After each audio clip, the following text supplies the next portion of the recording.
How are you navigating the workplace right now? A lot of people who are currently in an unhealthy environment, aka a toxic environment, are going about this all wrong. You are not to blame for the things that are going on there with the leadership, your manager, your colleagues. However, from personal experience and from what I observe, there are things that we do to make our experience worse. And I'm going to talk about those things that you need to stop doing in this video. So here are 5 things that you need to stop doing in your toxic workplace. Ultimately, the goal, there's 2 goals. To reduce your stress while you're there and to get out of there, okay? But as long as you keep doing these things, you're going to make that a lot more difficult for you. So, number 5, stop going above and beyond. Yes. This advice to go above and beyond at work is wonderful if you were actually in an environment that respected, rewarded, and recognized that work. But in toxic environments, you're going to be exploited. Okay, they see you want to do all these extra things, they're going to give you more and more work.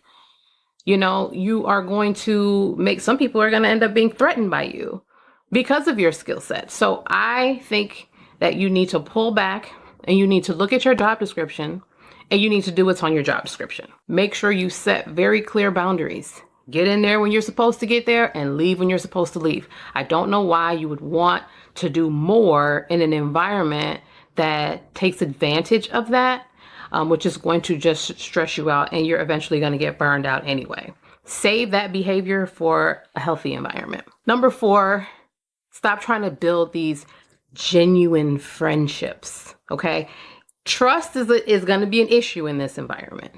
You do not typically have friends at work. Now, I have people that I've used to work with that I am friends with now. I talk to them. I would love to see them, get together for lunch, catch up, whatnot. But in most instances, those are people that you have no choice but to be friendly with because you work together. But if you start confiding in people, if you start, this is your go-to person for gossip about the manager, they're so trash, or this, that, and the other. What happens the next week when you see that person and now they've been elevated? Now they're your boss, right? Or they start getting closer to the very boss that you all are talking about every day.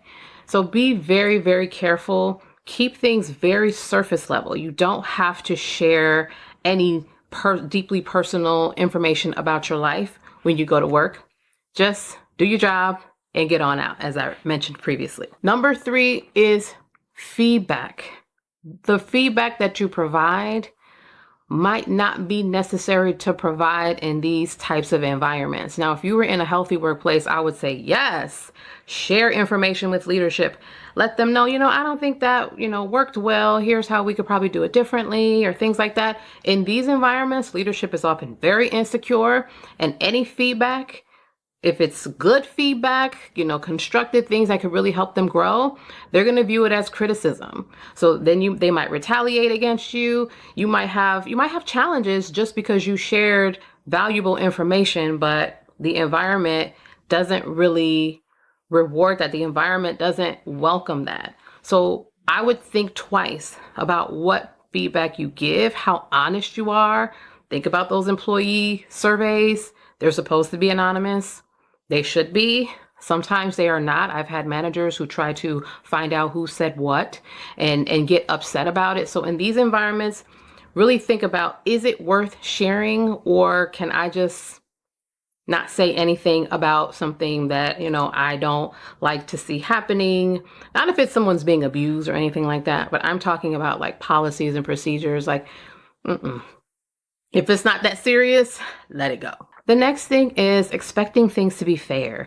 This is something that I struggle with in my career. And when I've been in toxic environments, I get real caught up on like what isn't fair and how that shouldn't be happening and that's not right.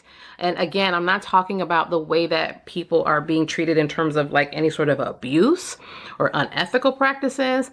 I'm simply talking about the favoritism. Like favoritism is a part of toxic workplaces. I get annoyed about office politics. I hate to see that, it's not the people who actually are good at what they do or great at what they do or who've contributed real things that they can show. It's about who knows who hangs out with who after work. I can't stand that. Toxic environments are all about this type of behavior. Everybody is elbowing each other and fighting to get to the top and get into the good graces of leadership, even though leadership is they're typically not good people in these types of environments, or they're not engaging in positive behaviors. Don't waste your time getting stressed out because you're not in a merit-based environment. I have never worked in a truly merit-based environment. I think it would be wonderful, but unfortunately, most companies have not prioritize this way of promoting people, or there's open positions, and the internal hiring processes there's always room for bias, and there's not real transparency around like why people are put in certain positions, what were the necessary requirements and things like that.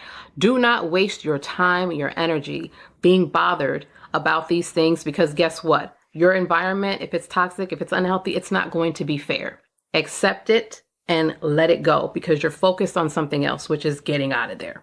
Finally, I want to talk about changing the environment. I've seen people do this.